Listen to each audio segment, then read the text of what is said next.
Muslim world. And President Carter said, Iran is an island of stability in a sea of turmoil. About a month, the revolution came to fruition. And the Munafiqeen were all removed. Not just one Munafiqeen. The entire network of Munafiqeen were removed from Iran.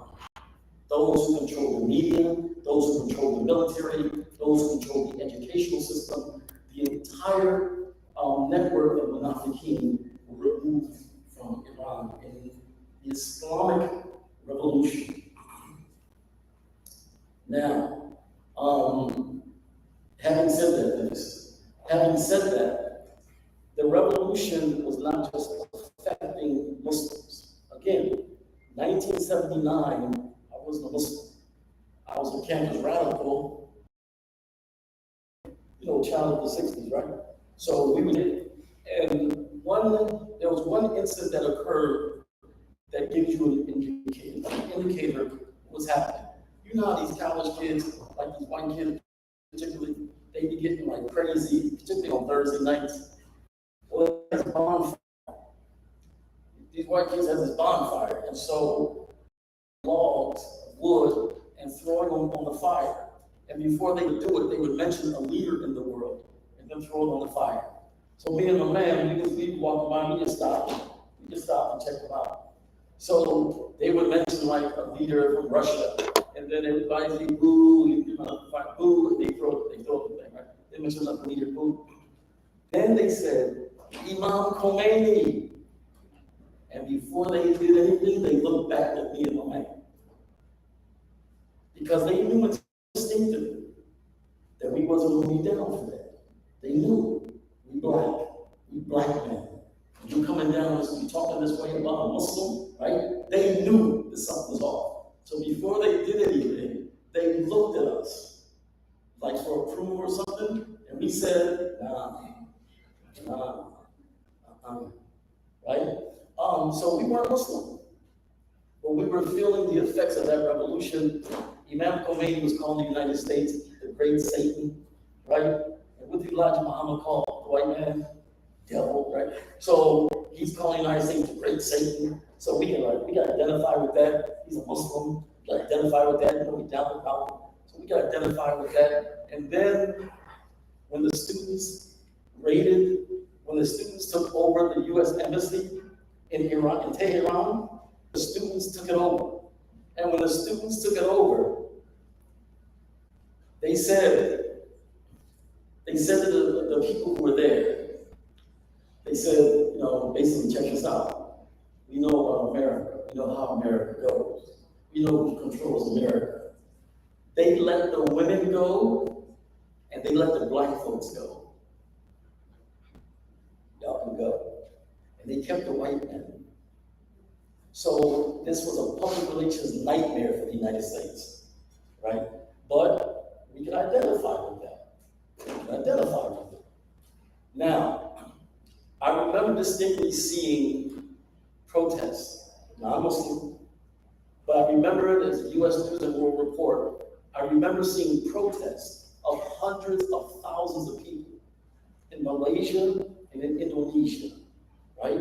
Now, I don't know that Indonesia is the most heavily populated Muslim. I don't know all that. I'm just seeing a whole bunch of Muslims in Malaysia, a whole bunch of Muslims in Indonesia. I don't know nothing about Sunni Shia, I don't know nothing about that. But I'm seeing a whole bunch of Muslims in Malaysia, a whole bunch of Muslims in Indonesia, and they are walking in their demonstration with pictures of Imam Khomeini.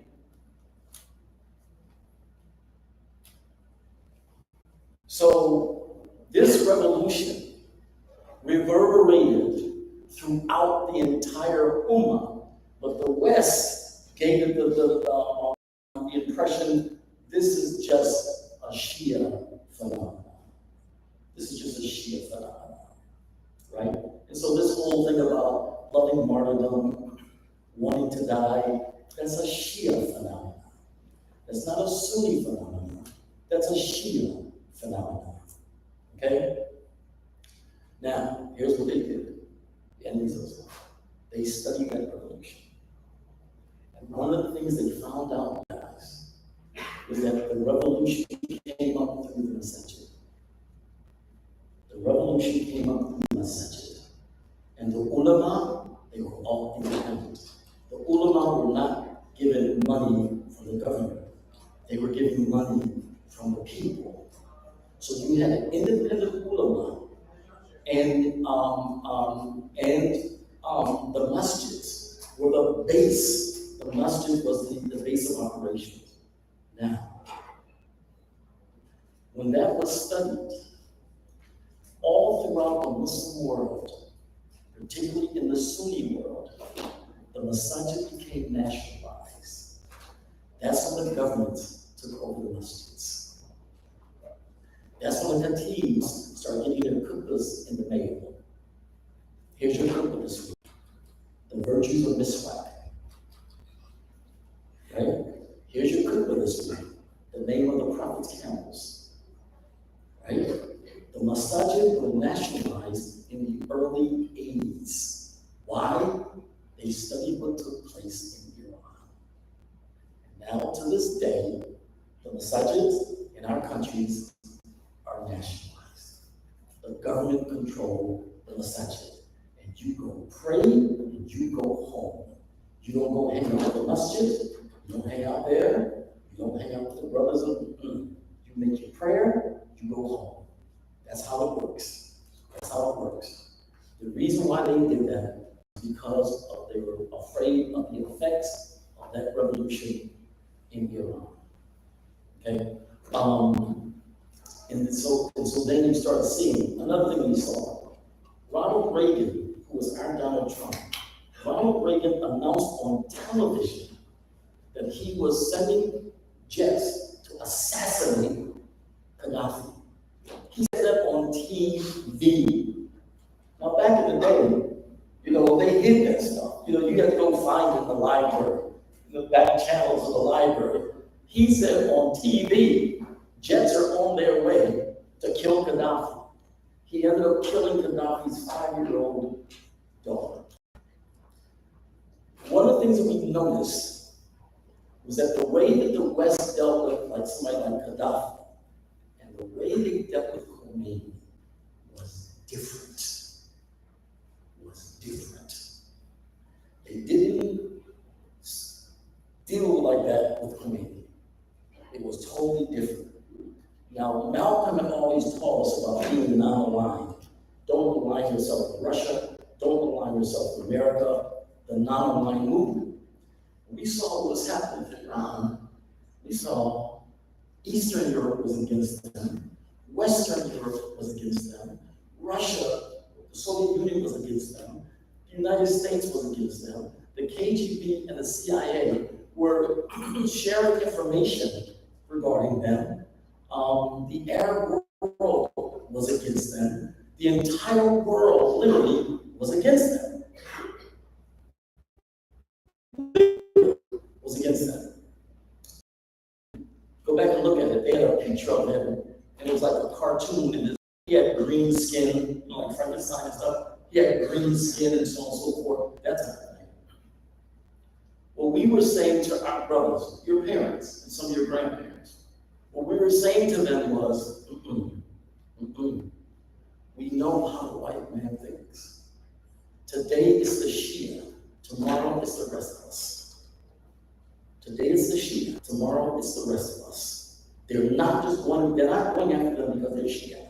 They're going after them because they're Muslim. Tomorrow is going to be the rest of us. It's going to be the Sunnis. We kept saying that. We kept saying that. Right? Then 1979 occurs. 1982, the resistance in Lebanon comes up. The resistance in Lebanon, bang, it comes up.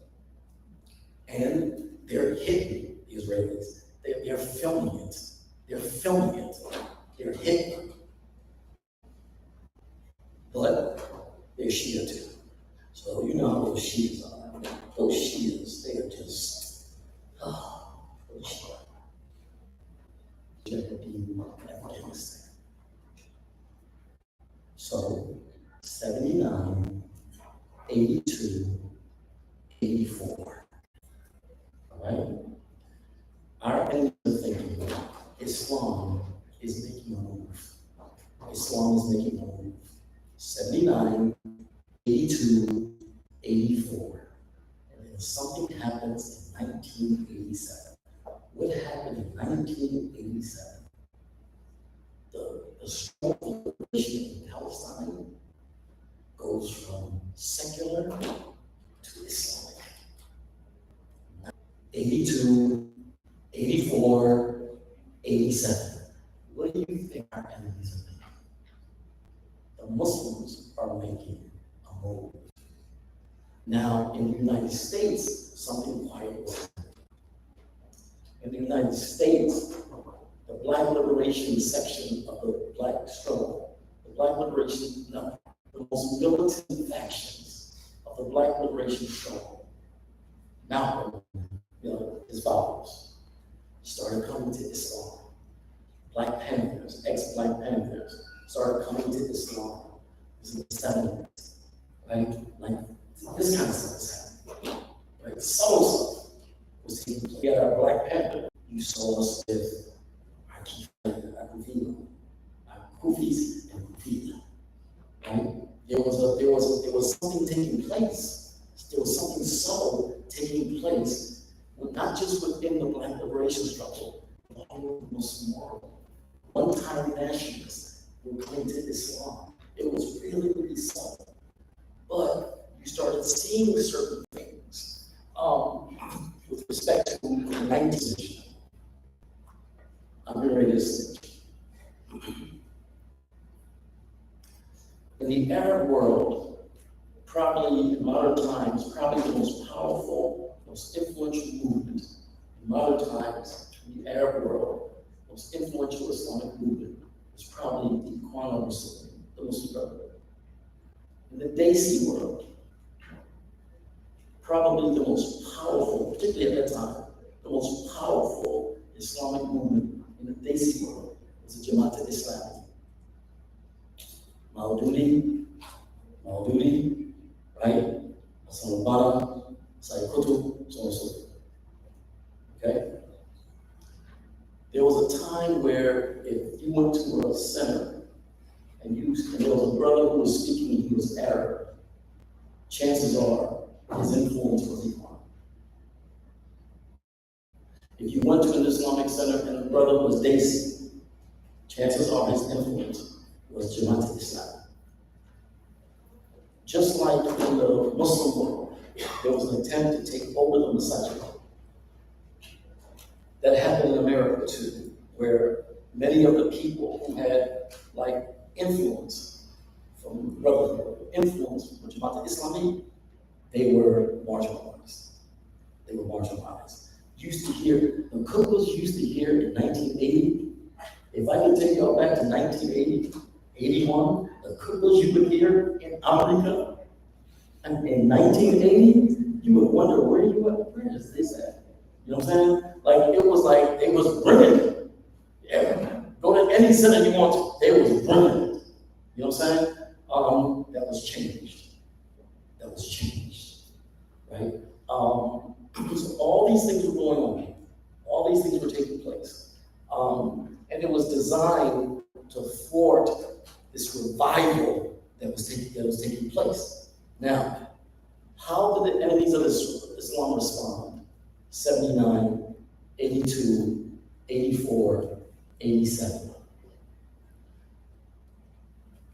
That part of the world, right? The West did not have a lot of weapons in that part of the world. They needed to get weapons to that part of the world. Why? Because of 79, 82, 84, and 87. So what happened? April Gillespie, look her up, don't look her up now. April Gillespie, UN ambassador, tells Saddam Hussein that the United States would not have a problem if he went into Kuwait. Kuwait used to be a part of Iraq. And the United States would not have a problem if he went into Kuwait. Saddam Hussein, then, who was an American ally, right? He attacked Iran after Iran's revolution. Iraq attacked Iran on behalf of the United States. He goes into Kuwait. He goes into Kuwait. What? What are you doing? This is terrible. Gulf War. And during the Gulf War, armaments were taken to that part of the world. Because of Saddam Hussein? No. Because of 79, 82, 84, 87. So you had 1990, the Gulf War. Now, America. 1993, no, let's go to expulsion. 1992, we're in the 90s now. Now, what did Malcolm say? Malcolm said that the Black community is presented in the media as a community of criminals. Is presented in the media as a community of criminals, and the people go for that, then they can set up a police state in the Black community. But the Black community has to be presented in a certain way. All right? That frame of thinking. That frame of thinking. Now, 1992, brothers in Palestine were kicked out. They were expelled from Palestine, and they were under fire for that. Then turns around and accuses the United States of housing terrorists inside the United States. The United States says, we don't have terrorists inside there. Israel said, yes, you do. He says, no, we don't. 1993 was the first World Trade Center bomb. That was the first one. The World Trade Center bombing, that the World Trade Center bombing is susceptible to a bomb attack in this part of the building. The World Trade Center bombing. And then even longer to do that, right? And so then, of course, now, Muslim terrorists, so on and so forth, right? So many holes in the case, so many holes in the case. Our position was we should go ahead and highlight the fact that this was a false flag. We should highlight the holes that are in this case, right? Some of the Muslims, they weren't with that, right? Started apologizing. Islam means peace, so on and so forth, that type of thing. And check this out. During the O.J. Simpson trial,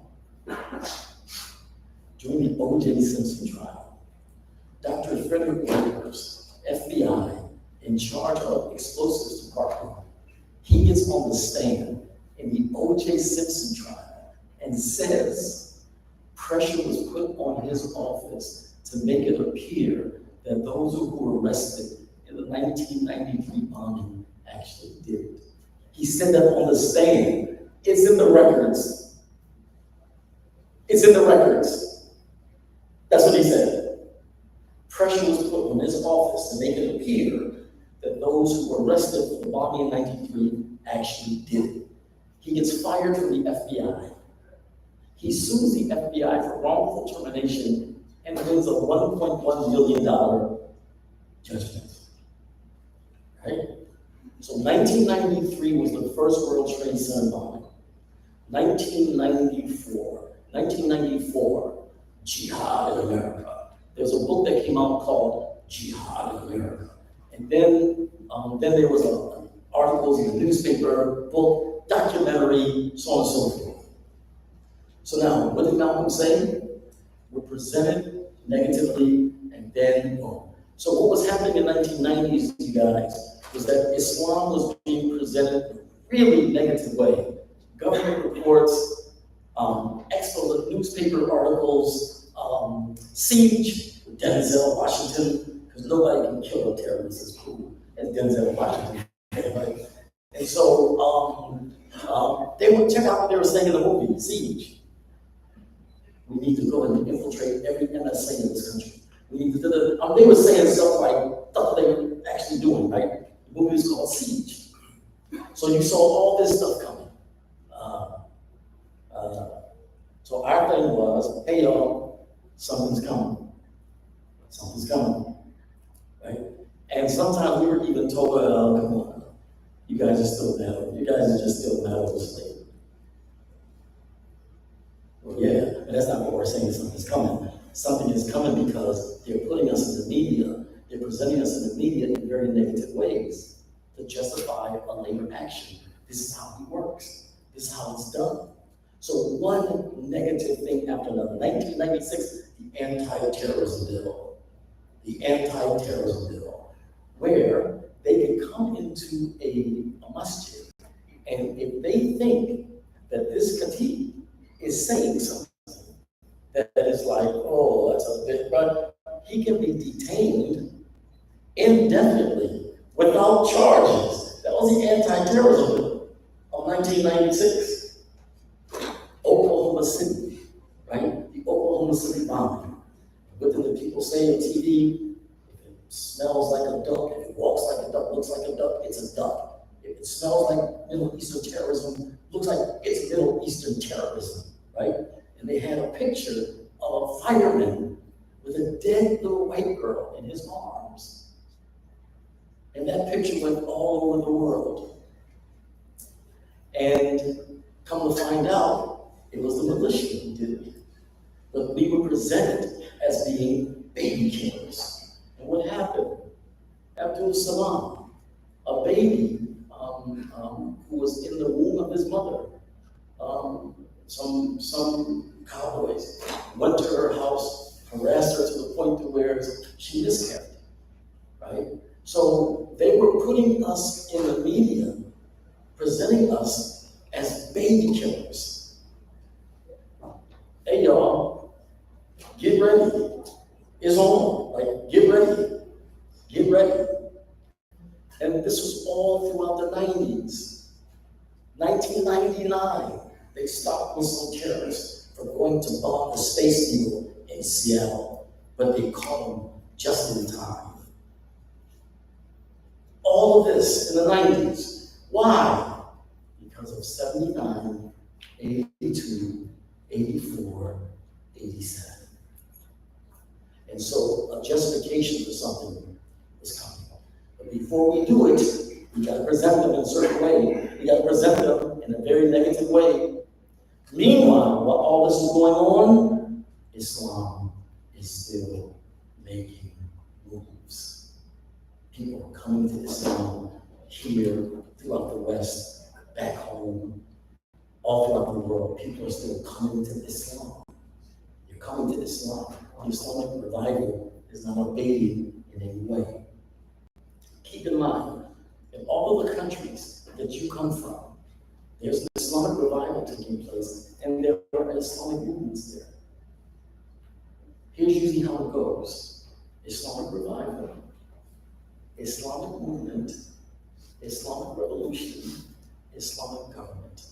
There's only one country that went through all four stages. What country is that? Iran. That's why for the West, Iran is the prize. They went through all the stages. In all of our countries, there's Islamic revival, there's Islamic movements in all of our countries. The reason why our countries are on lockdown is because to ensure that that's Islamic revival, that Islamic movement doesn't graduate to Islamic revolution. All right? So anybody who's been to that part of the world knows the so-called Middle East, whatever they call it, it's on lockdown. It's on lockdown. And the leaders there have an absolute hatred for Islam. They have a hatred for it. And so we leave the 90s, we come into 2000s, 2001, of course, 9/11, there it is. There it is. It's on. It's on. 9/11 becomes the justification to now to go into the Muslim world. Right? And so, alhamdulillah, as things started going and as things started, brothers and sisters, everything that they tried to do to try to stop things, everything they tried to do to try to stop it, no, it would help bring it about. That's how you know you're being set up by Allah. The things that you're doing to try to stop something, actually helps bring it about, you're being set up by Allah subhanahu wa ta'ala. So now we have to get to 9/11. They want us to go in the closet. They want the sisters to take off their hijab. They want some of the sheikhs, some of the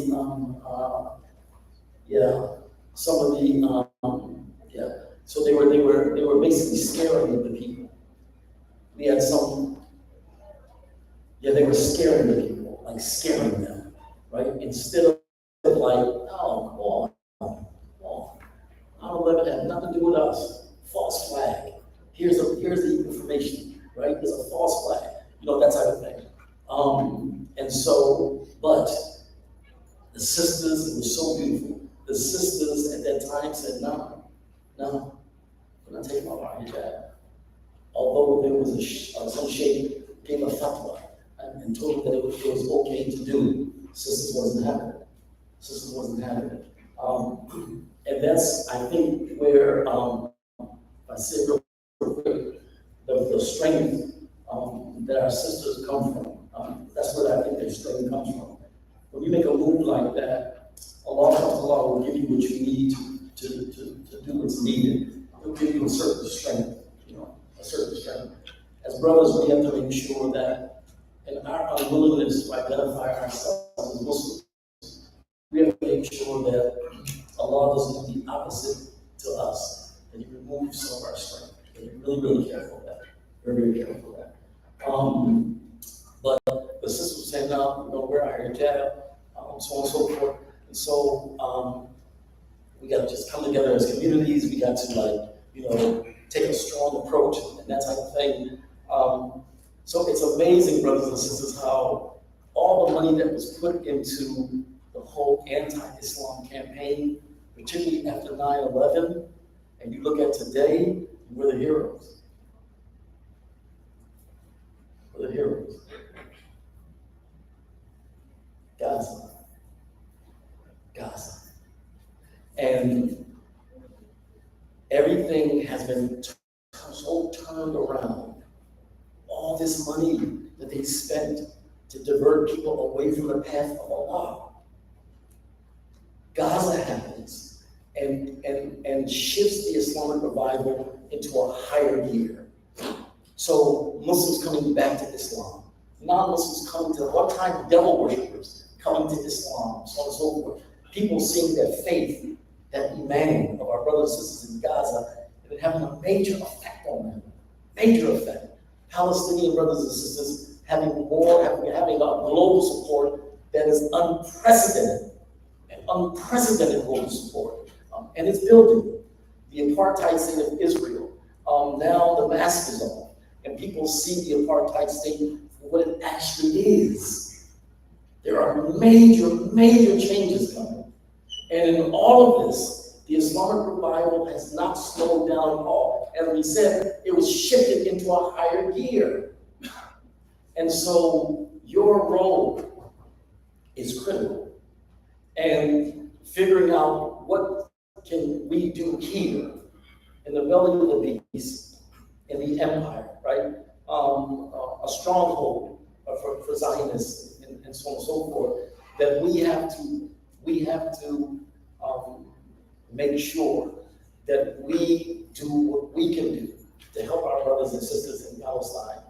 Palestine has always been the front line of the struggle. There's other front lines, but the front line of the struggle of the Islamic resistance is Palestine.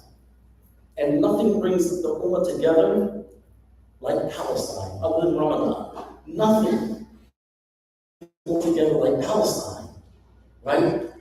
And so now we have the situation going on in Palestine, and now, alhamdulillah, we have our beautiful youth who did the encampments and so on and so forth, that type of thing, and the other things that they're doing. Stories about at UCLA, for example, when they did the encampment and they were attacked by the Zionists, the Muslims put out a call to the community, and 4,000 to 5,000 people, Muslims, showed up in the community. And who was it? Mothers, fathers, aunties, uncles, young professionals. They came out and stood with the students. And by doing that, the police communities kind of backed up because they weren't expecting to see that many people. But as soon as the brothers and sisters made the call out to the community responded. They don't talk about that in the media. The community responded. The same thing happened at UC Irvine. The president of the university, or chancellor, what do they call him? He was literally using IDF tactics. He's a Zionist. He was a Zionist Jew. He was using literally IDF tactics on the students. Peaceful protesting and so on and so forth, that type of thing. The students made a call out to the community came out. And some of the community members, aunties, uncles, mothers, fathers, went to jail. Went to jail with some of the students, were arrested with some of the students. Beautiful. And when we were talking to some of the people there, what is this like, this time that we're in, what is it doing for you? You should have heard aunties and uncles talking about how it's giving them hope. They have hope, they were energized. One young professional was saying that I was, before all this happened, I was thinking about my career, but I'm able to buy that house. He said, now I have a higher purpose. I have a higher purpose, right? This thing is energizing people. It's energizing people. So we have to make sure that we don't fall prey to despair, helplessness, hopelessness, and so on and so forth. No, we have to do what we're able to do to make sure we never stop talking about Palestine and the struggle of our brothers and sisters in Palestine. Now, they're going to try to, and they're trying to, of course, criminalize. They're going to try to criminalize this whole thing about standing with Palestine. I'm going on a tangent a little bit. Fine. If they try to criminalize standing for Palestine, fine. We're going to break the law. We're going to break the law. You're going to try to criminalize us speaking up and speaking out for Palestine and make that a crime, okay? Well, we just have to deal with that. And so they're doing what they're trying to do to try to circumvent any type of support that we give for our brothers and sisters in Palestine. So it's revival time. It's revival time. And next week, inshallah, we'll talk about sorry, a few more minutes, but we'll talk about some of the characteristics of the Islamic Revival. What are some of the characteristics of a revival? You know what I'm saying? It's very, very critical. What type of frame of mind do we need to have for the revival? What type of lifestyle do we need to have in the revival? This is very, very critical. And so it's revival time. It's revival time. Those people who they don't want you to read, you need to read them. You need to read Maududi. You should read Hassan al-Banna. You should read them. You should read Siraat. They don't want you to read these people. These people are marginalized. That's like Malcolm being marginalized, right? The people who they don't want you to read about, so you should read them. You should have book clubs about them. It's very, very critical. Very, very critical. For us as African American Muslims, we were heavily influenced by the Ikhwan. We were heavily influenced by the Jamaat Islami. Heavily influenced. So in our training, in our Islamic training, there's Hassan al-Banna, there's Sayyid Qutb, there's Maududi, there's all these people, and they were relevant.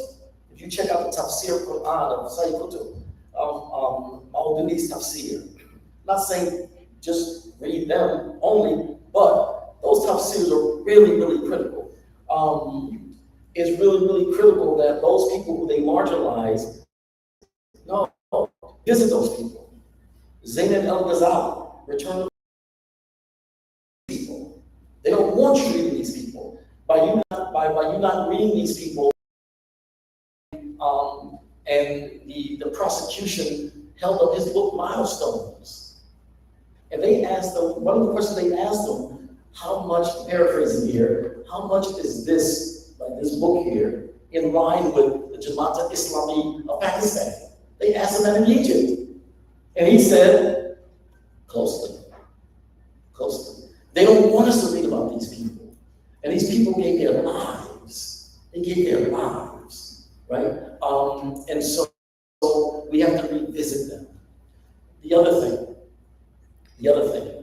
and this sometimes we were controversial for taking this position. There's got to be Sunni Shia unity. There's got to be Sunni Shia unity. And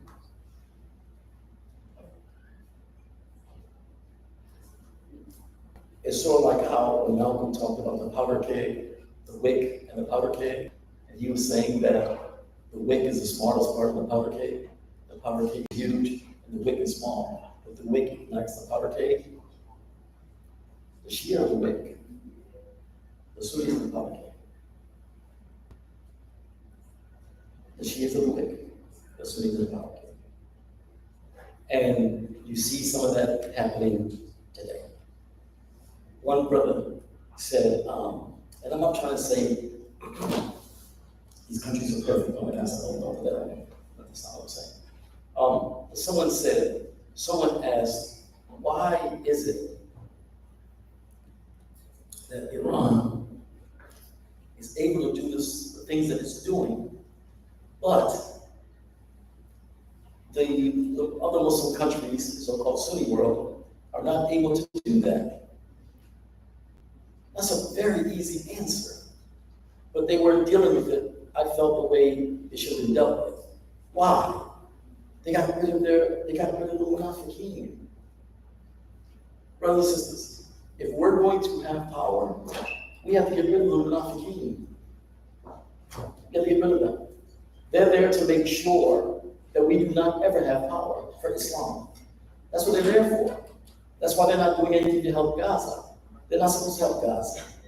They're there to make sure that we never get united. That's why they're there. Let's be real about this. Bilqis, Allah subhanahu wa ta'ala quotes her. Kings, when they go into the country, they spread fasad. They spread fasad, she said. And then what do? They go after the people of who? Izzah.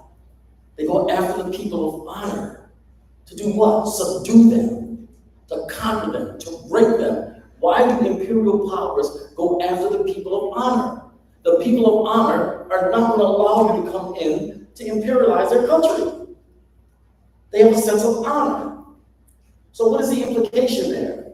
These imperial powers go after the people of Izzah to conquer them because they're not going to let us colonize you. That means who do they prefer? The people who have no sense of honor. They'll sell out their people. They'll sell out their own mothers. Just give them a lot of money. Give them a lot of guns to keep their people in check. They'll sell out their own people. That's what we're dealing with. It's simple. The reason why Iran is able to take a position like that, not all their positions are good, but the reason why they're able to take an independent position is because they got rid of the munafiqeen. The reason why we are not able to take independent positions because munafiqeen control the money, they control the wealth, they control the weapons. Come on, we have to be real. You go to that part of the world, go to that part of the world. I am not exaggerating. When you go to that part of the world, the so-called Middle East, you feel how much the leaders hate Islam. They hate Islam. They hate Islam. And you feel it. That's why they're in power. And so there's no type of progress that we are ever going to make while they are in power. We're going to make no kind of progress while they're in power. That's the reality. And that's not being dealt with like it should be. That's the reality. Once we get to a point where they're out of the way, then we can talk about independence. Then we can talk about self-determination. Then we can talk about self-rule. Then we can talk about implementing Islam. But they have to be removed. Kings, come on, kings,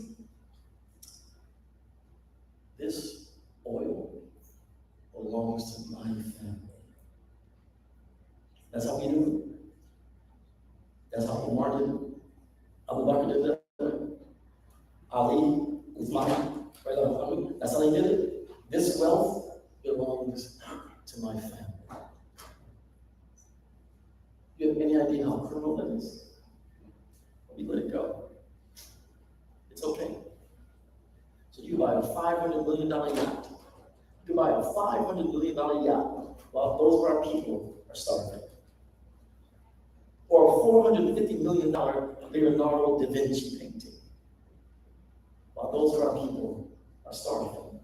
Are you kidding me? That's the state of affairs that we're dealing with. And we have to be real about that.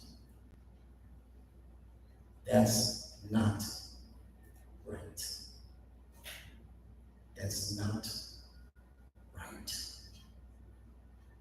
So the hadith that almost no one talks about, you hardly hear, you hear virtually nowhere, particularly in Qur'an. Hadith, great insight. The Prophet, peace be upon him, talked about 5 periods. There will be a period of the prophethood, and Allah will allow that to continue as long as He chooses. Then there will be a period of Khulafa Rashida, and Allah will allow that to continue as long as He chooses. Then there will be a period of Mulukiya, Bayyi Mulukiya, kingship. And Allah will allow that to continue as long as He chooses. Then there will be a period of the Jabareen, overwhelming powers. And Allah will allow that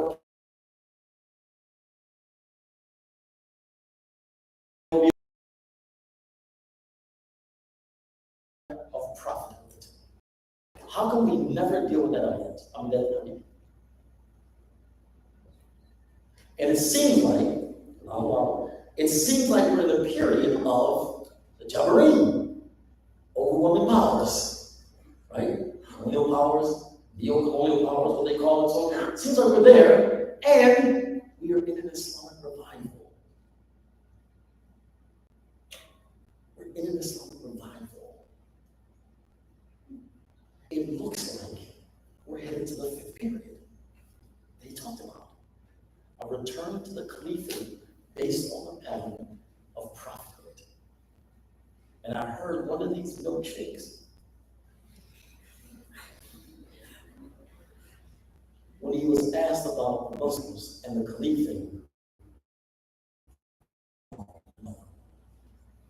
no.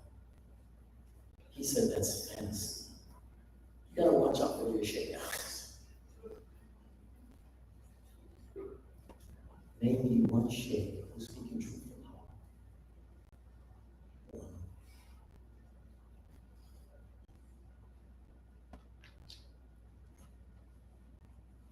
That's my point. That's my point. But this shaykh said, a caliphate is a fantasy. Muslims shouldn't be thinking about such things. A lot of knowledge the shaykh had. But the caliphate is a fantasy. And then the example that he used was an example of a weak caliphate. Give a weak example. See.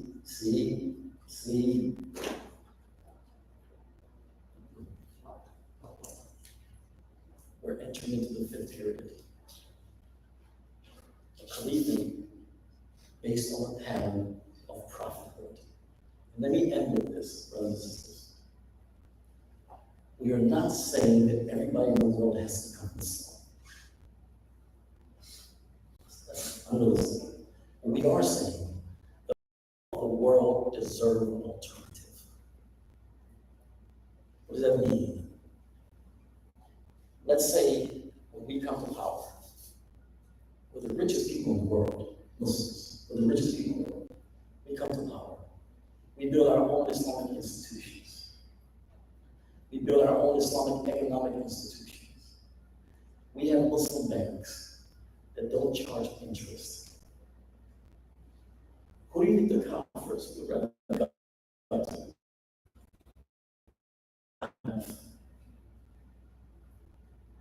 The people of the world need an alternative. They need an alternative. So it's not about everybody in the world becomes Muslim.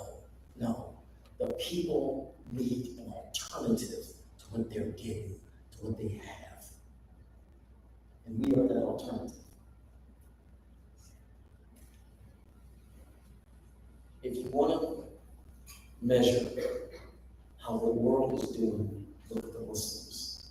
If the Muslims are doing bad, the world is doing bad. If the Muslims are healthy and strong, the world is healthy and strong. That's the role that we play in the world.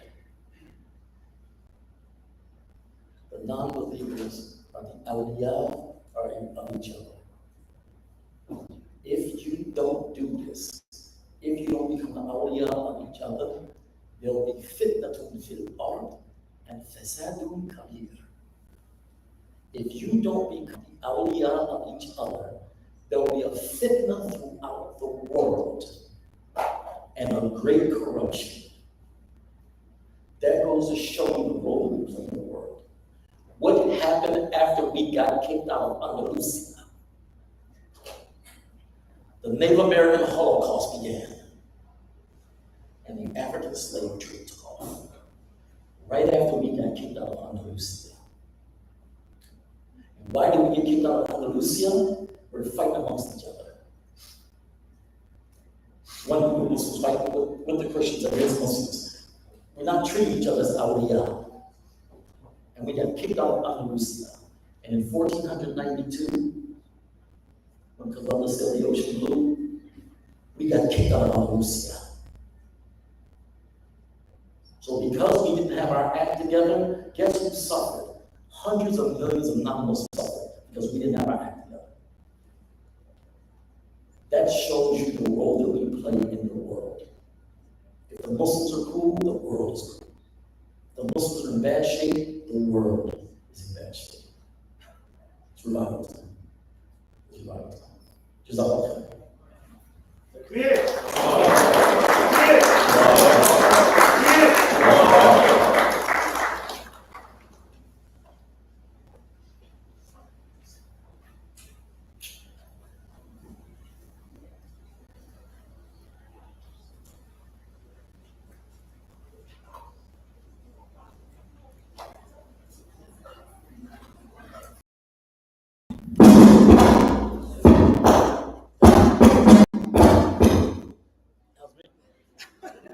Sorry.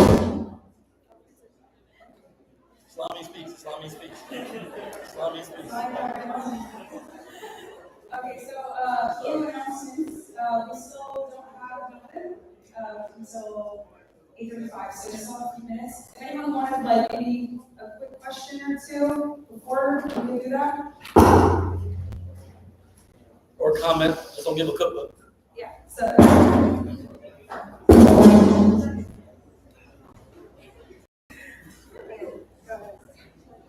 Yeah, just say it.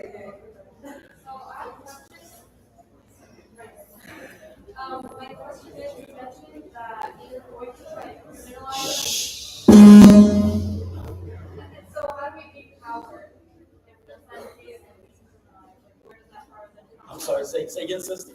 Yeah, so you said that we're going to try to criminalize. That they're going to try to criminalize support for Palestine, make support for Palestine a criminal act. Yes. Yeah, so then how do we gain power if we're also simultaneously being criminalized?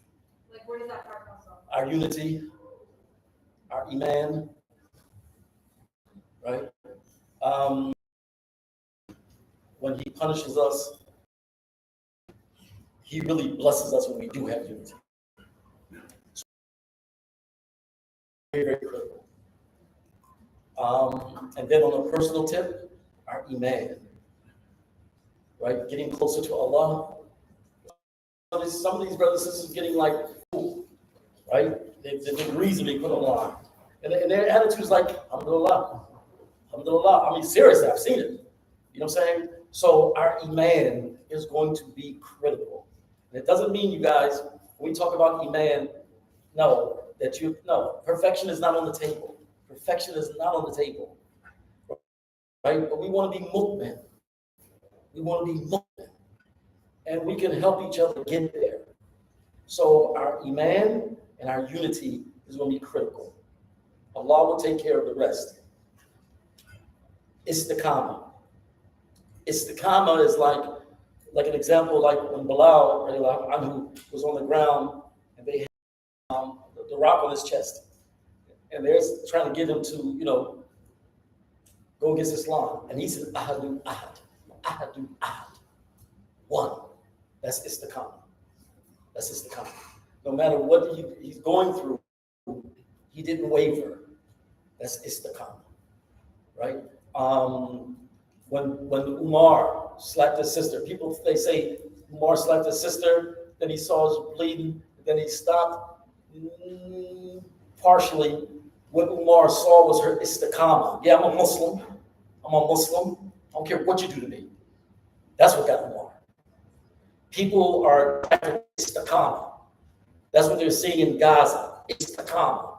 Istiqamah is a very powerful form of da'wah. Very powerful form of da'wah. And so, in our iman, has to be the istiqamah. So whatever y'all bring, whatever y'all say, no, we're standing on truth, and we're not going to budge. Istiqamah. Right? So we can't do that without each other. So that's a part of that. That's a part of that unity. Yes, ma'am. I'll let go. Excellent. So, a lot of times, especially at times like these, a lot of Muslims here in the West start thinking, it's time we pack up and move to the Middle East, right? Because we pack up and move to an Islamic country because living in America does not serve our Islam, which is fine. But as you've kind of out, everyone's hands are bloody. We, the American taxpayers, the American government, the government utilized as a Muslim. There's blood on everyone's hands. That is inherently designed. You've heard of Chinatown? Chinatown? No, Chinatown. We have our own institutions here. It's not illegal for us to build our own institutions here. If we're going to stay here, we're staying here to struggle. We're staying here to struggle. One, da'wah. Do da'wah. The corruption, as you can see, the corruption is so out of hand. Our poor children are being exposed to stuff they should not be being exposed to. Da'wah. Number two, amr wa nahi, commanding and forbidding. Commanding and forbidding. Number three, building Islamic institutions. That's what we should be involved in here. Now, check this out. Have you guys ever experienced this? Have you ever gone back home? And when you got back home, your relatives was tripping off the fact that you was demon? You know what I mean when I say demon, right? Right, okay. They don't know that Islam is coming up in the West. Islam is coming up in the West. They expect y'all to come back with blue hair, tattoos on your faces. You know what I'm saying? That type of thing. And you coming back demon? You come back demon? Right? They're in a country 98, Islam is coming up in the West. So we have work to do. We have work to do. That's the only reason to be here. Because this place is crazy. No, this place is crazy. The only reason to be here is to be involved and to practice Islam as a mission. I think one of the things Umar radiallahu anhu, he said that Islam is a mission. It's a mission. Well, one of the problems is that when we're teaching Islam to our young ones particularly, we're not teaching it as a mission. And if you don't practice Islam as a mission, you're not going to really understand Islam. No matter how much academic knowledge you have of it, if you don't practice Islam as a mission, you're not going to really understand it. The Sahaba only knew Islam as a mission. And so while we're in this revival, we're on a mission. And so while we're here in the West, and the fastest growing religion in the West is Islam, you know, a couple of years ago, the Pope did a kuppah. He did a kuppah, a Christmas kuppah. You know what he told his cardinals and bishops? He told his cardinals and bishops, it's the Pope. He said, we have to prepare for a post-Christian West. Post means after. We have to prepare for a post-Christian West. The Pope said that. So while Christianity is doing this, Islam is doing this. And so that's the reason to be here. That's the reason we're active, we're involved. And it's got to come from y'all. It's got to come from y'all. It's got to come from y'all generation. Islam. You spoke about the 5 stages and how the Muslim revival is kind of beginning right now. And as we go from Muslim revival to like the Muslim movements, I'll talk about a lot of non-Muslim systems, but how do